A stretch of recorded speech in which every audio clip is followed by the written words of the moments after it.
You're watching the Fantasy Rankings Report only on FantasyNow Plus.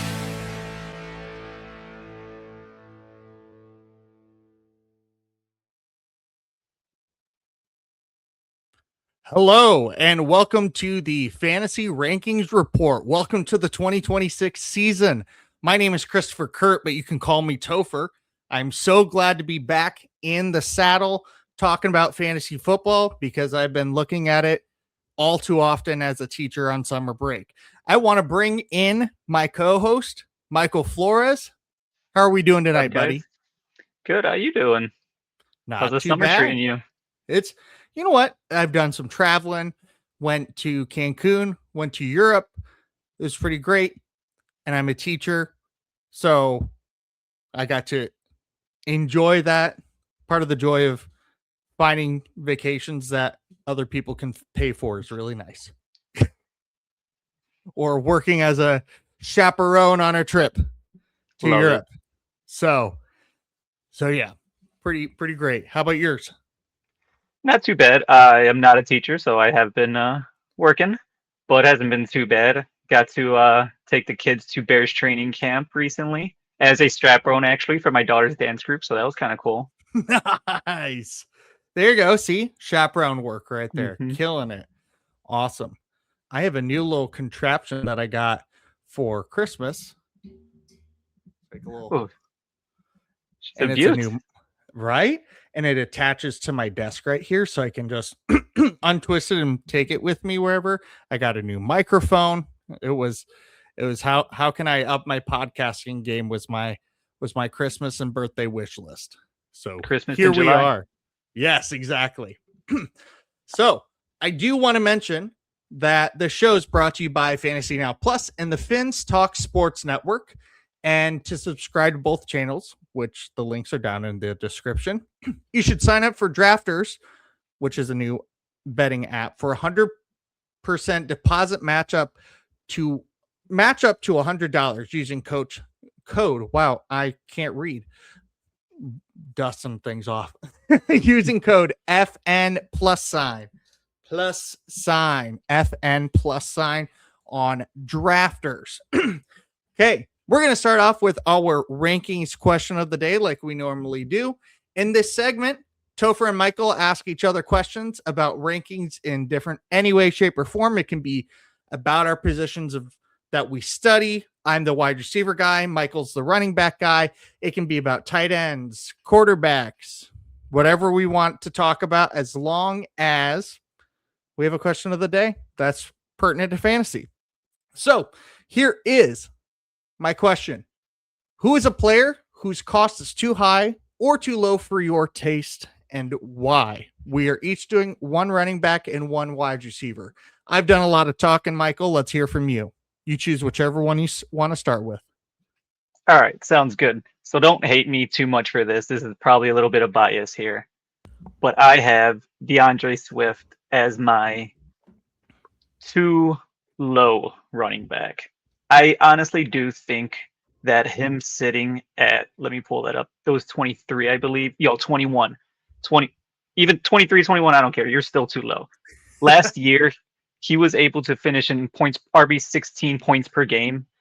And let's say when that guy came in, he started getting a lot of those carries. He was still only dropped to RB 20. So even though one guy still was getting some of those carries taken away from Swift, it didn't hurt him too much.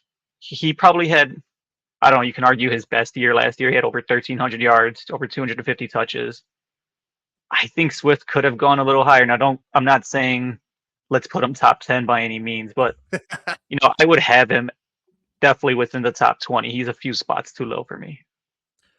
Okay, so I'm going to challenge you on this real quick. Who would you put him ahead of? So would you put him ahead of, I'm just kind of going from 15, 16, right around there. Would you put him ahead of Breece Hall? Oh, maybe right behind the Breece Hall. Okay, what about Javonte Williams? Javonte Williams. Ah, man, you know what? He's going to get a lot of touches. He's probably going to be... All right, I'd probably put him a sandwich between Breece Hall and Javonte Williams. Okay, so you'd put him above Cam Scatterboo, Travis Achan, and Bucky Irving, who are all ranked above him as well right now. Cam probably, just because I don't know what he's gonna end up doing this year. That injury. I mean, is he gonna backflip his way into another one? Who knows? But if Bucky's hurt, he's definitely over Swift. But I mean, if Bucky's healthy, he's definitely over Swift. But I think it's a closer than most people think for a Swift Bucky kind of thing. Okay, so you're seeing him about running back 16, 17, somewhere right around there. Sure, yeah, I think that's Okay. about 4 spots higher. I think that makes a bit of a difference when you're going into your RB2 round. Yeah, it absolutely does. That can literally be a round of difference because there's that running back drop off that tends to be happening right after Kyron Williams before Josh Jacobs. That seems to be the divide right there of that. My player that I think is too high for my taste is Marvin Harrison Jr. Love the concept. Love the concept of this guy. But whoo, first off, Arizona is gonna be the worst team in the league. Yes, they're gonna have garbage time. Yes, they're gonna have this. So what? So what? They have Trey McBride, who Jacoby Brissett has fallen in love with. They're going to run away together to Cabo, have a family of 12 children. It'll be great. But you also have Michael Wilson and then 20 running backs that they are keeping on that roster.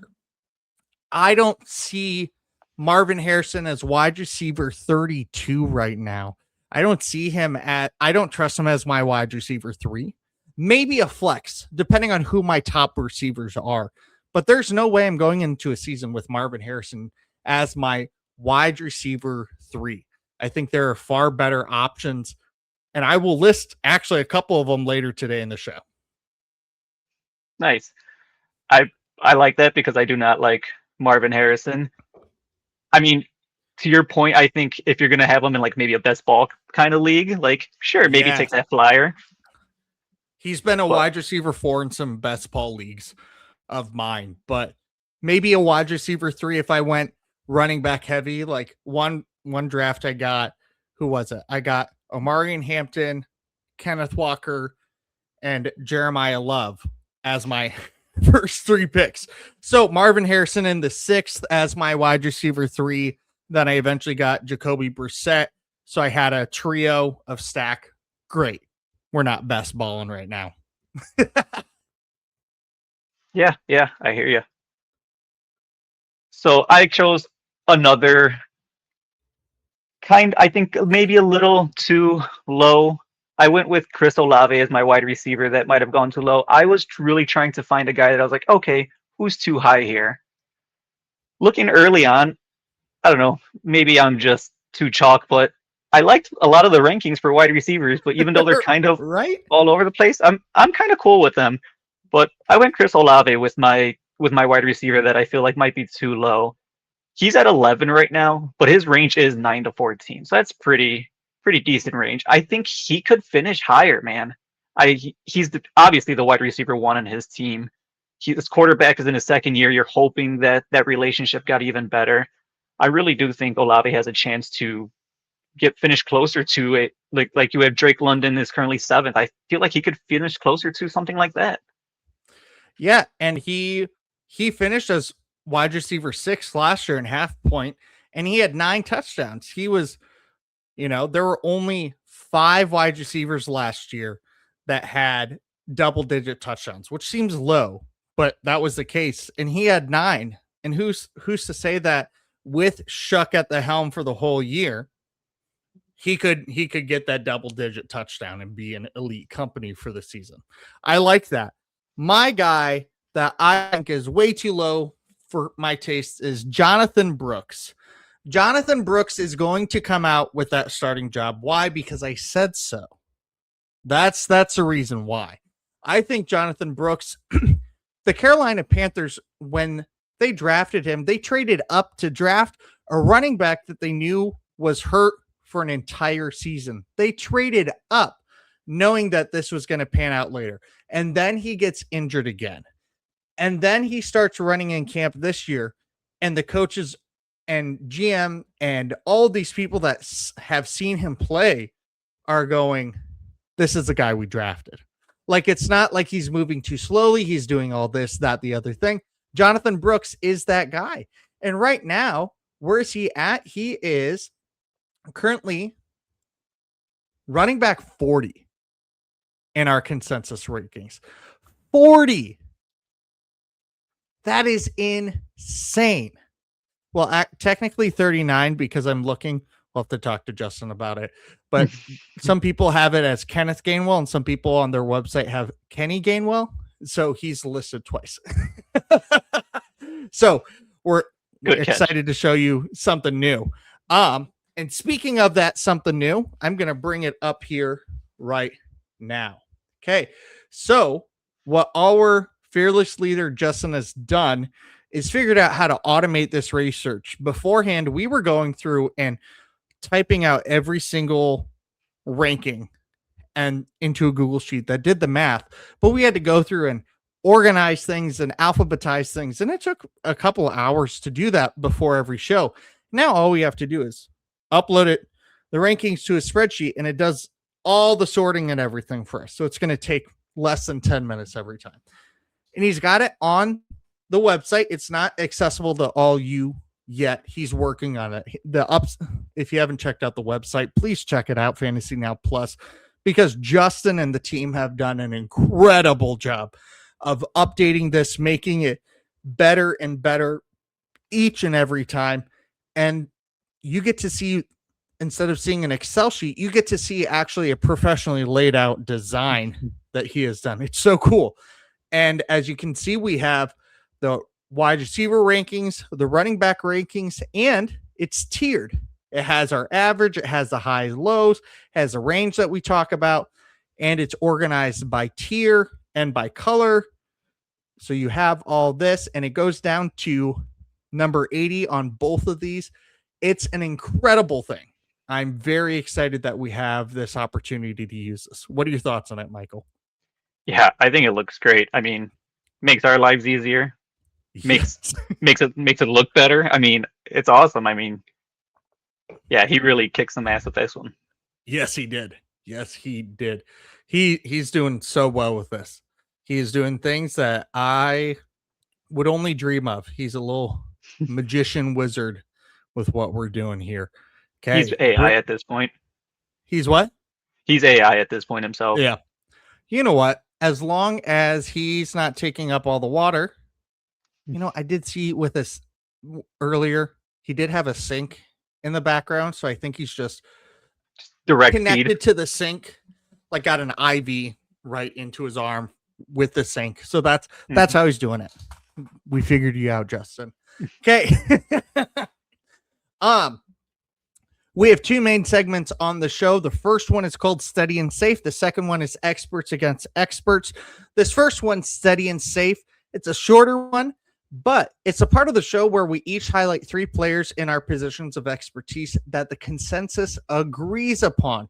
So if you did not see earlier on the screen, what we have here is we have CBS, Fantasy Footballers, Matthew Barry's Fantasy Life, FantasyNow Plus, Fantasy Pros, and Rotoballer. We've taken their rankings and we've averaged out, and we've taken what is across the board. What are people talking about? Is it the same? Like Rashee Rice, somebody I will talk about. 8, 14, 13, 10, 12, 16. That's an average of wide receiver 12. He's got a range of middle wide receiver 1 to middle wide receiver 2. That's a big range. That's a highest ranking, lowest ranking. That's what we're looking right now in our Steady and Safe, though. Somebody like a Drake London or a Zay Flowers that has this nice, soft, safe, high-low range with what we're doing. Michael, kick us off. Yeah, absolutely. My first Steady and Safe guy, you're going to like this one. It's Josh Jacobs. He's currently listed RB15 at the consensus. That's only a range of 3 as well. I mean, everybody kind of loves him. I mean, it's hard to not like him in fantasy football, especially when he's scoring all the damn time. Yeah. Well, what was that record? What was it? 11 straight touchdown game?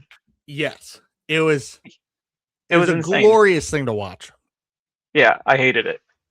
But he's been a top 10 running back in points per game and red zone touches since he's joined Green Bay. They use him. He gets used a lot. He's averaging 14 touchdowns in the 2 seasons there. He's got 15, I think, the first year, 13 last year. Yep. You know what you're getting. It's steady touchdowns. There's no one else that's more steady and safe to this guy at this point. No. His receiving upside isn't great. It's gotten better, not necessarily better. I'm looking right now. He gets a 300 yards and a touchdown. He scored his first receiving touchdown his first year in Green Bay. He's only had 2 in his career. So that's why he's not so high, because he doesn't have that receiving upside. But otherwise, I love him. Speaking of people that I love, Jalen Waddle. Denver's, not Miami's. Denver's Jalen Waddle, wide receiver 21. Yes. In our consensus rankings, range of 4. You know what Denver has done? They haven't taken any offensive weapons away. They've actually added them, adding a number 1 wide receiver in Jalen Waddle, who has proven to us before when he gets the targets, he can be a wide receiver 1. I am all about him. I'm trading for him. I'm looking for him.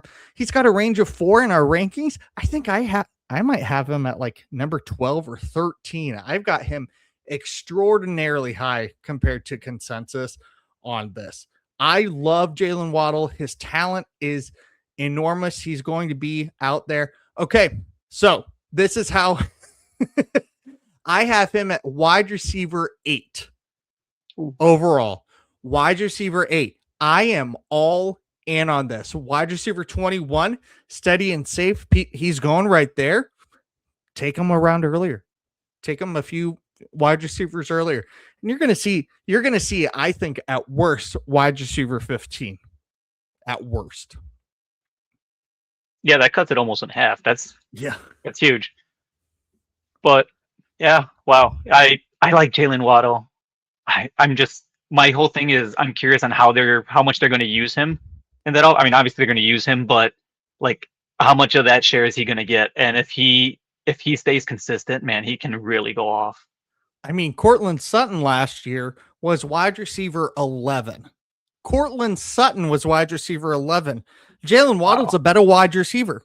Jalen Waddle is a better wide receiver than Cortland Sutton, who was wide receiver 11. They don't have tight ends in the game. They have a 3-headed running back team, but they're going to make Bo Nix as the center of that offense. He's the center of it, and they added that. They traded a first-round pick to get him. He's utilized up and down. Yeah. Steady and safe right there. Absolutely. My next guy, Rico Dowdle. RB29. Range of only 2, actually. That's crazy. Dude's coming off back-to-back 1,000-yard seasons. He had nearly 40 catches back-to-back seasons. He actually had 39 back-to-back seasons. Exactly. He is in Pittsburgh now. And Pittsburgh loves their running back duo. So he's still going to get a ton of workload, even though Warren is ahead of him on the depth chart. But Pittsburgh, no matter who's out there, they love going duo running backs. And I like Dowdle's chances of having another 1,000-yard, even though he's going to be an RB2 on the depth chart. Yeah, well, he's finished as running back 17 and 22 in the past 2 seasons. And now he's ranked as running back 29. I think that he's one of those players, again, that he's proven that he's going to be better than what he's ranked at right now. And he could prove to be a running back 3 steal for you that keeps you afloat in some games that you can throw in the flex position. You use them on bye weeks. Yes, absolutely. Yeah. So steady and safe. Yes, I just did talk about how Marvin Harrison Jr. is not, I think he's overhyped, but the experts, this is what we're going with. The experts, the rankers have him at wide receiver 32 and a range of 4. He's going in the same place everywhere. You're going to see him across draft boards. He doesn't have this volatile high, low. Somebody's ranking him at 8 while his, his consensus is 21, like this lunatic. You are, if you like Marvin Harrison, he's in a safe spot. He's a steady and safe draft pick right now. And I think that's something to look at. Sometimes you need to take a safe play, especially if you're taking some bigger boom or bust, like a Jameson Williams sort of thing, like where he could be, this ranking versus this ranking and all over the place. Taking a steady and safe guy is never a bad option, in my opinion. Yeah, absolutely. I mean, as long you know what you're getting, so as long as you're comfortable with getting it, go for it. My last guy is J.K. Dobbins. He's RB33, range 3. I like Dobbins. I do like him a lot. I'm pretty sure I've mentioned that last year a lot. Mm-hmm. I had him in a lot of parlays. He was consistent for me. He would consistently get over his projected yards. They always had him too low. Sometimes it was as low as 55, and then it started going up to 62. He is beating his projections. Now, he did get hurt last year, missed week 11 on. But if healthy, at 33, man, this guy can be a steal. Healthy, I think this could be his first 1,000-yard rushing season. Yeah, absolutely. If he's healthy, he's going off. Even though they just brought in Jonah Coleman and they drafted RJ Harvey the year before, they kept him around for a reason. Jacksonville was going after J.K. Dobbins and they signed him again. Mm-hmm. And then they drafted somebody. But they still think J.K. Dobbins is the guy. They wouldn't have re-signed him if he wasn't. For sure. So I like it. My last steady and safe wide receiver is Romeo Doubs. Wide receiver 52, range of 5. Yes, good old Green Bay homeboy back there. Loved watching him play. And if you've ever watched videos of him, he's got this no nonsense, just kind of demeanor about everything. And it's glorious. But he's steady and safe because he's right now the number 2 in a New England offense that was just in the Super Bowl. And he's going to be playing second fiddle to A.J. Brown. That's not a bad person to play second fiddle to. Romeo Doubs does great things. He will never be a giant fantasy asset, but it doesn't mean he will be a bad one either. He's steady and safe. You're going to get him in those same spots over and over. Okay. I like that, especially now that he has a quarterback. Yes. Yes, I know. Jordan Love, the worst, clearly. No, I don't even have him ranked. Well, that's an issue that I'll bring up with HR. So, hate speech, hate crime.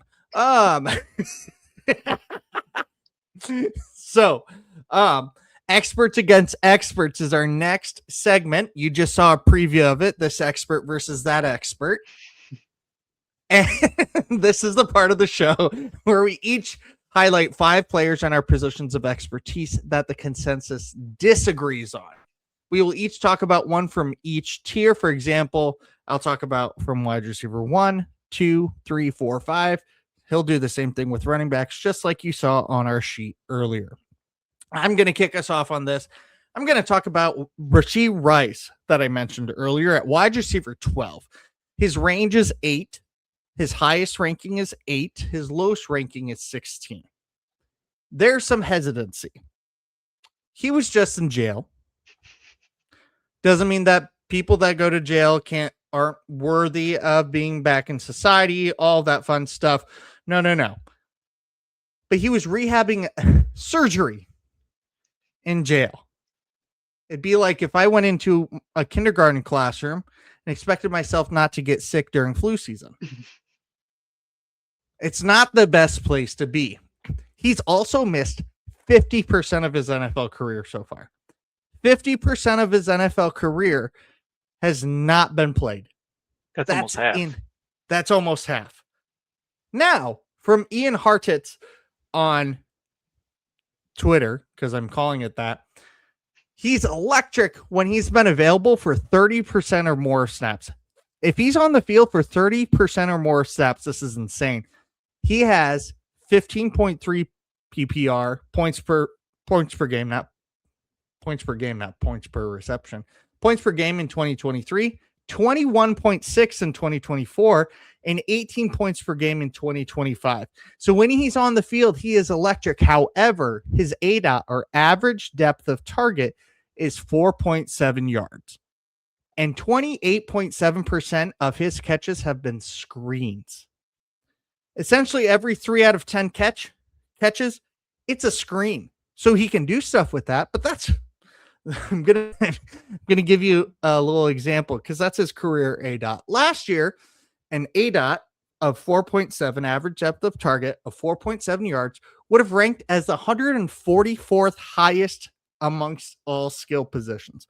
144 behind fantasy stalwarts such as tight end Jatavian Sanders, wide receiver John Mechie, and distinguished teammate Juju Smith-Schuster.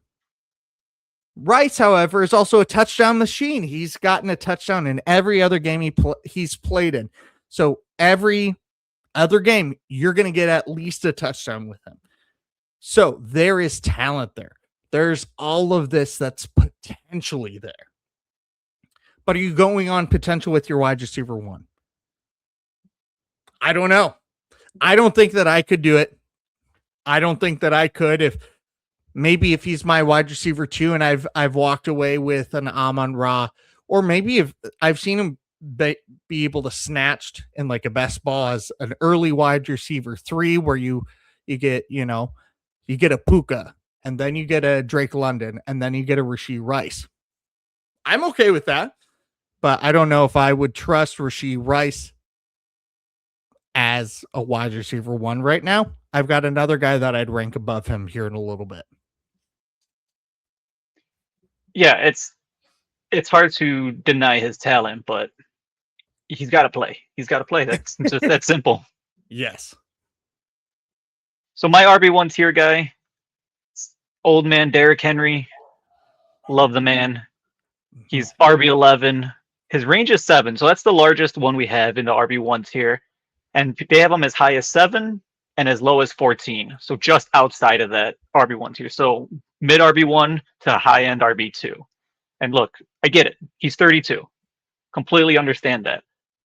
But this dude has had 1,000+ rushing yard seasons every year since 2018, except for the year he got hurt, where he still had like 900 in half the season. He's had 16 touchdowns the last 2 seasons, almost 2,000 rushing yards in 24. He finished 7th in points per game for running backs in 2025, and then 2nd in 2024. He's still getting tons of points per game. Last year, he was 9th in red zone touches. He's big, he's strong, he's going to get that ball in the red zone. He doesn't look like he's slowing down. I don't think this is going to be the beginning of the end, even though I thought last year was the beginning of the end. He's phenomenal. This guy's a freak. And at RB1, like, I get that everybody's afraid of that age, and so they're going anywhere between mid tier 1 to upper 2. But man, I think he's just going to do it again. Oh, absolutely. I'm trying to see if I can pull it up real quick. I saw a tweet. Hopefully I liked it. I'm going to scroll for about 5 more seconds. And if I don't find it, then it's not going to be valid. 3, 2, 1. Anyway, so I saw something with Derrick Henry that he had been like running back 2 in yardage or something for the past 4 years. I don't remember what it was, but the past 4 years he was ranked as running back 2 over and over and over again. And I still don't think he slows down yet. I'm with you. I'm still on the Derrick Henry train. I think he's one of the safest bets in fantasy football. And I don't remember the exact numbers, but that 1 year that he was hurt, where he only played half the season, he was just shy of 1,000 yards halfway into the season, and still had double-digit touchdowns. Like the guy's just a freak. Even injuries don't really stop him that much. Exactly. It's crazy. I want to talk about somebody that might be a little controversial to some people on where he's being ranked. My wide receiver 2 tier guy is Devonta Smith. Devonta Smith is currently ranked in our consensus rankings as wide receiver 14. He's got a range of 7. His high is 11. His low is 18. This is a guy that I would trust as my wide receiver 1 more than Rashee Rice. Just, I think that there's more consistency there. And in my one position, I want that. That's just my thought. He last year had his worst touchdown output of his entire career, and he was still wide receiver 21 on only 4 touchdowns. And that was with AJ Brown there. And then AJ Brown, well, being there, but not really being there. And then the offense falling apart. If you give him his career high of 8 touchdowns, just 4 more touchdowns, he would have been wide receiver 11 last year, 0.1 points behind Jameson Williams, to be wide receiver 10. 0.1 points. And then he's wide receiver 10. You want to know when he was wide receiver 10? The last time that the best time he's ever produced in fantasy, he was wide receiver 10. That was a bad transition. I was trying to make something of it. My apologies, y'all. When departed Eagle AJ Brown has been out, Devonta Smith has averaged 8 targets a game. In 2022, he had 136 targets. That's when he ranked as wide receiver 10. 8 times 17, 136. So he is on target. He is on pace, target-wise, to have the same amount of targets that he had when he was wide receiver 10. You get him 4 more touchdowns based off of this past year. He's essentially wide receiver 10. Are you seeing where I'm going with this? I like him right around a wide receiver 10. He, however, has been talked about as being the next JSN, the next Jackson Smith-Njigba. No, he will not be. There are too many mouths to feed. You have Goddard, who caught 27,500 touchdowns in the red zone last year. You have Jalen Hurts with the tush push. You have Saquon Barkley. You have Mekhi Lemon. You have Dontavian Wicks, former Packer, who coaches are raving about. He's always had it. He's never going to be the it guy, but he has moments. That wasn't really happening last year. You had Cooper Kupp, melting, dilapidated Cooper Kupp against JSN. Devonta Smith doesn't have that wide receiver 1 overall ceiling, but he is definitely worthy of being considered a wide receiver 1, and he's being drafted like a wide receiver 2 right now. That's awesome. But there has been a few times where he was sitting there and I was like debating whether to grab him, and I wish I would have had this talk with you sooner. I think I would have grabbed him in a couple of spots. He was still there. But man, that is insane. Yeah, he can be an absolute freak. Yes. All right, so my next guy is Travis Etienne Jr. He is RB19. He's got a range of 5. He's a high 17, low 22. He's got a new team. Now, don't get me wrong, Kamara is still in NOLA, but this is going to be a 2-headed dragon kind of thing, and Etienne is going to be 1A. And I don't think that it's going to be an even kind of handoff where, they're going to be fighting for rushing yards or for touches that way. Kamara's really probably going to get most of the passing downs, and that's already happening now in training camp. They had said that pretty much all of them are going to Kamara right now, which, to be fair, that's kind of has been his bread and butter, especially in fantasy and stuff like that. But Etienne is going to have the opportunity of a lifetime, I think, there. He was 7th in red zone touches by a running back last year. And then 5 of his 7 touchdowns came in the red zone. I think he's going to continue to do that. Now, he is a solid RB2. If you end up getting him in a spot where you can get him as maybe that fill-in flex, but RB2 solid, man. Like at 19, if I would take him there. Like I do like him slightly higher, maybe 17, 16 makes more sense to me, but the people that have him not even in top 20, just that doesn't make sense to me. I get that he's going to be splitting backfield here, but it can't be that drastic. I'm with you. I think that I like where he's being drafted. I like that spot. I think I just don't know, because right in front of him, as we just talked about, are Javonte Williams, Josh Jacobs, Breece Hall. And right.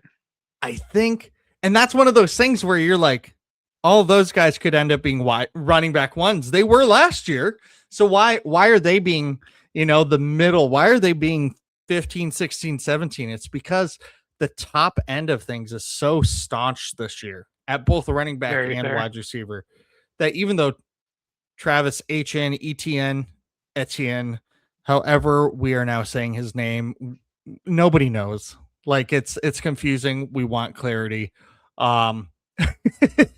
It's just who are you going to put him ahead of? Who are you going to put ahead? That's very true. Hardest part. That's the hardest part of this. Speaking of the hardest part of this, figuring out who are you going to put this guy in front of, we're going to talk about my wide receiver 3 guy, Carnell Tate, wide receiver 29. He has a range of 10.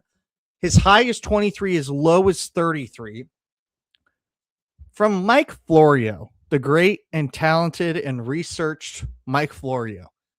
Every single receiver drafted top 5 since 2010, if they've stayed healthy, they've seen at least 115 targets.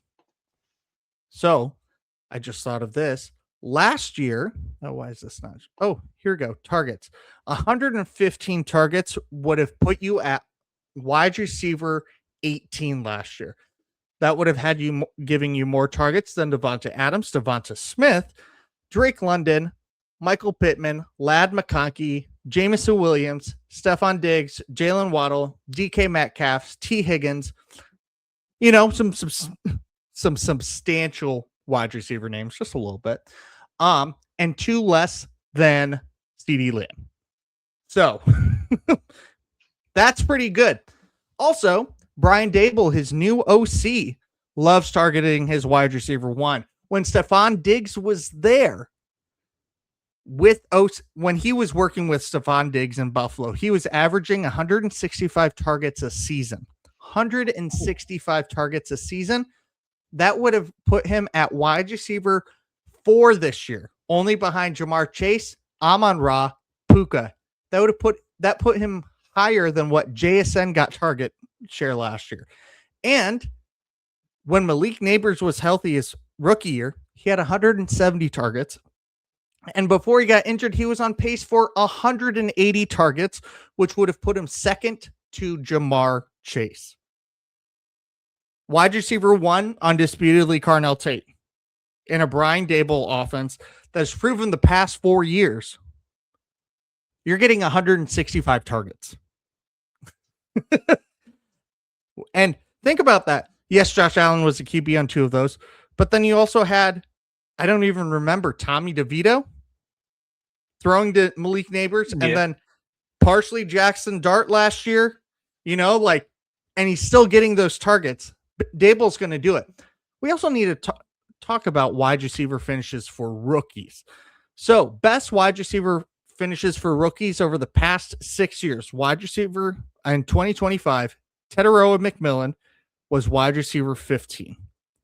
2024, we had the craziness of BTJ being wide receiver 4, Malik Neighbors being wide receiver 7, and Ladd McConkey being wide receiver 12, all as rookies. The year before, in 2023, wide receiver 4, Puka Nacua. Year before that, 2022, down year, quote unquote, for rookies, Garrett Wilson at wide receiver 19. The lowest best rookie wide receiver was wide receiver 19. And think about that class of Olave and London and Watson. And that was a domineering class that have proven to be some of the best in the league right now. 2021, wide receiver 5 was Jamar Chase. And then in 2020, wide receiver 6 was just Justin Jefferson, and wide receiver 19, classic Chase Claypool. Just that doesn't help my case at all, but it was fun to throw out there. So besides Chase Claypool, the worst finish for the best rookie was wide receiver 19. He's being drafted at wide receiver 29. Yes, the Titans offense was ranked 30th last year in scoring points. They can't literally get much worse than that. They can only go down 2 spots till they're at the worst. They added Wan'Dale Robinson. They added Nick Singleton. They made sure that Cam Ward was getting more targets, more healthy players, not a Calvin Ridley as your wide receiver 1, who is, essentially in a wheelchair at this point. Wan'Dale, yes, they added him. Brian Dable, player, kind of came over with him. Complimentary piece to Tate. Carnell Tate, he's going to be a top 24 wide receiver. It is literally in the DNA of rookie wide receivers to have somebody do that, or multiple of them. And I think it's between him and Jordan Tyson to claim that. They might both make top 24, but I think Carnell Tate, being the absolute wide receiver 1 for his team, will be that top 24 rookie by the end of the year. I like it. Just that team in general is going to be interesting. But yeah, Tate's could be something special. Yes. My RB3 tier guy, it's hard to even understand where the hell he's going to finish. I was kind of high on him last year. I don't even know if how much he's going to play this year. And that's Shakuri Krosky-Merritt. Right Bill now, Krosky-Merritt. He's currently listed as RB40. He finished as RB41 in points per game for running backs last year. So they have him like right around that area that they think he did, as they're pretty much going to repeat last year almost. But his range is 17. Some people have him as high as 31, which you're reading Jonathan Brooks' range and stuff. Oh, yeah. You go up. No worries. So that was the wrong one. My bad. Oh, where did I put that one?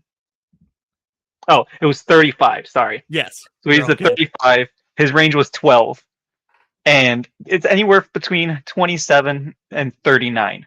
So 27 is really high in my opinion for someone that's going to be at 30. That consensus says is at 35. Now, he did well in some games last year. Like, there was a game where he finished as RB4, and that was in week 4 against the Chargers. Like, he has shown that he has some kind of possibility of doing this. But honestly, Fantasy Pros right now has him as a strength of schedule for RB as the 6th easiest, which you're thinking, oh, that should help him, right? But now he's competing against Rachaad White, Jerome Ford, and probably even Kane Allen at this point for playing time. Where is he really going to be on that team? I'm not even sure he gets the same kind of chance as he got last year, which, don't get me wrong, last year there was a lot of games where he had 14-ish touches. Like, he was given some chances. But at this point, being listed so high as RB3, like, I think that's a little bit too high for him at this point. I would not look, honestly, above an RB4 kind of area on this guy. I think you have a point right there. I think maybe low end wide running back 3 where he's ranked, maybe, but I'm in team Rachaad White camp right now. I think Rachaad White, I think he's one of those guys that could potentially bust into a top 20 running back. Just he proved it in Tampa Bay that he could do that. And he's got the receiving upside, and I think he's a better receiver than Bill Clinton Krosky-Merritt. And camp reports 1 week are Rachaad White's got the job, and the next week it's Ja'Cory Krosky-Merritt's got the job, and it's gonna be not good for regular fantasy. For best ball, maybe, but for regular fantasy, ambiguous backfields, if you get the right guy, it's great. If you don't, it's not. So Yeah, I don't know. But the nice thing, it's not like going where Travis Etienne is or something like that. very He is fair. late. He is late enough. He is. So just going based off on things that you were saying earlier about where he's ranked compared to other players, he's only 3 spots below J.K. Dobbins. I like Dobbins. He's only 3 spots below him. And then I know you mentioned Kyle Monungai in a conversation we had earlier. He is just barely above Monungai. Like maybe that's saying maybe Monungai is way too low at 36, but if just looking at that, I'd take Monungai first, and even Kenneth and Kenny Gainwell at 37 and 38. I'd probably take both of them before I'd take Krosky Merritt. Yeah, it's because they feel like they have more defined roles. Right. That's if I'm going for a flex player, I kind of want a more defined role in my personal opinion. Or if I feel very confident about my running backs, but I don't think he has a high ceiling. I agree. I think his floor is nice, but I don't think his ceiling is something like a Rashad White or Kyle Monungai or a Blake Corum. Like I don't think that those ceilings are equitable. So I think it was good that you brought him up. You know what? My wide receiver 4 guy is another one that just makes me scratch my head and go, what are we doing here? And that is Quentin Johnston, wide receiver 43. He's got a range of 11. His high low is 36 and 47. So the last 2 years, he is ranked as wide receiver 31 and 37, respectively. When I see those, it goes, that feels icky. That feels gross. I don't like those numbers, Last season, in the 14 games that he played, he had 55 plus yards in 6 of those games, which is Pretty okay. decent. It's okay. But if you're getting 6 games where you are getting 55 or more yards for your flex play, he also had 2 zero burgers. He had multiple games under 30 yards. Like, you're not loving that. No. In 2024, he only had 2 games above 55 yards. 2. So in the past 2 seasons, he has only had 8 games of 55 or more yards. That is gross. No. That's best ball play. That is, I want to throw it and hope for the best that he'll give me points some week, but I don't trust that on my team. That's where I take even though Romeo Doubs is ranked 52, I take a Romeo Doubs over Quentin Johnston. Even though Quentin Johnston has a higher ceiling, it's a very ill-fitting ceiling. It's a very inconsistent ceiling.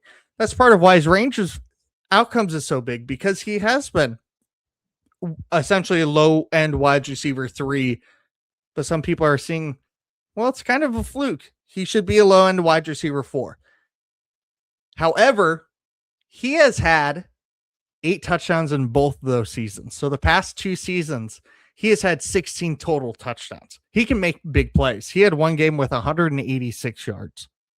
He can be an absolute dominating beast when he wants to, but it's just he's not consistent enough.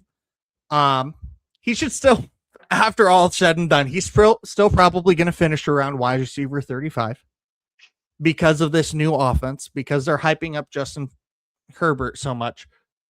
I think he's at a good price for what he is at wide receiver 43. You might get a better outcome than what you drafted him for, but you're not going to like the journey. I hear you. You're actually going to like my RB4 tier guy here. Okay. You already mentioned him. Yeah. I made the mistake of mentioning him a little early. That's Jonathan Brooks. That's yes. RB40. His range is crazy, and I get it. You don't know what you're going to get, really. Range 17, high as 31, low as 48. coming off a torn ACL again. I get it, that hurts, but this guy is got to be the easily starting as the RB2 in Carolina. He's his competition basically there for that spot is Trevor Etienne and AJ Dillon. Like it's his spot really. Then, like you said, he's probably taking over that spot from Chuba. There's no way that Hubbard is hanging on to that. Now, I'm not a really big college guy. I've seen some ball every now and then, but I don't really pay attention as much as I do to the NFL. But according to PFF, in his final collegiate season, he was ranked 21st in yards per contact per attempt, 9th in elusive rating, 21st in yards per route run. I mean, if he can even show a glimmer of that coming back this year, you can get him as an absolute steal around this place. And some people might not even really be looking into him and drafting him. If you can get him at any point in your draft, later in the rounds where people are like, he might not do anything, dude, you got a steal. You got a guy in like round 10 or whatever. If you're on deeper leagues, I mean, that would be an absolute insane steal. I think about what Rico Dowdle did last year when paired with Chuba. Running back 17, was it? Or 22? One of the two. And he's being taken at running back 40, people. He's literally, Chuba Hubbard could seriously have the same season he had last year. And Jonathan Brooks just steps into that Rico Dowdle role, and he's running back 20. Like, running back 40 is appalling to me. I'm snatching him up. I actually, in best ball, I'm talking a lot of best ball. Welcome to the off season, folks. I've been taking him as my running back 3. I've been on wide receiver heavy, and he's been my running back 3 for a good number of my teams where I'm like, you know what? I'm literally putting my money on this guy being able to come in and be my bye week guy, be a flex sometimes. Where he's going, easy. Speaking of another guy, that is where he's going. This is the easiest click on the board for me. When you talk about my guys, this is one of my guys that I am planting the flag for. I am cheering up and down for him, which is crazy because he's a product of my college football team's rival. I'm an Iowa Hawkeyes fan. This is Iowa State Cyclone product, Jaden Higgins of the Houston Texans. He's wide receiver 50. He's got a range of 9. His high is 48. His low is 57. I think that's an atrociously low score. Yes, we're seeing all this hype about Tank Dell coming back. And we're seeing Jalen Noel last year was a top 24 wide receiver in the fantasy football playoffs. But we're not talking about that Jaden Higgins was drafted higher than either of those players. And that he has taken over that role as wide receiver 2 on that team. Like, just very easily. Camp reports are hot for him. And the videos prove why. Sometimes the stats don't tell you everything, but the videos you watch and the way that the guy moves, you just go, okay, there has to be something to this. The Texans, they fell apart.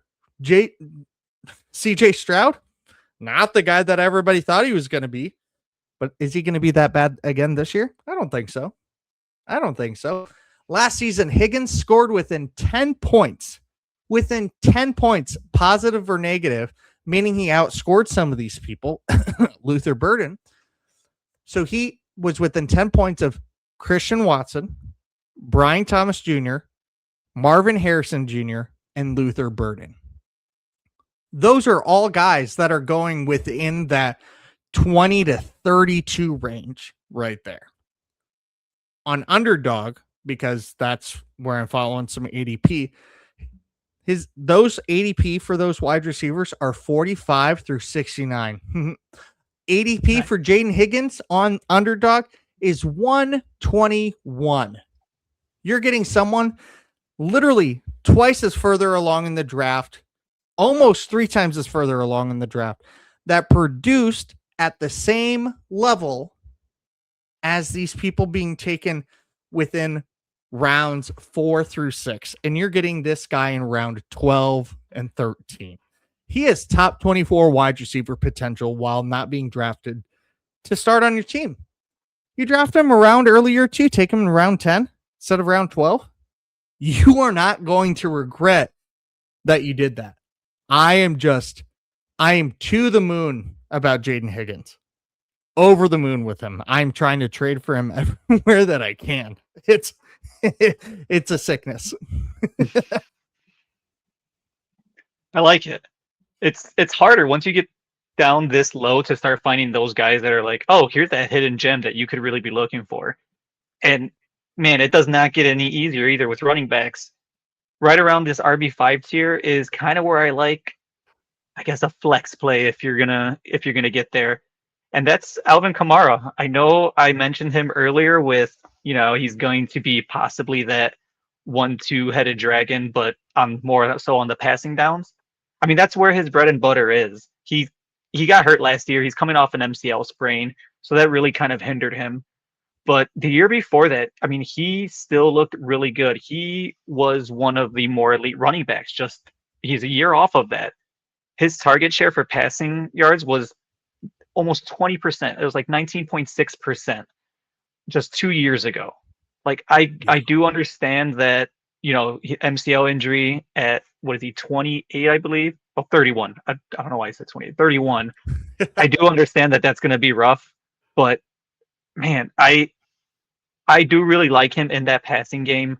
I do think he's going to get a lot to be a flex guy. It's a little harder around this RB5 tier to even really think how many of these guys are going to get significant playing time.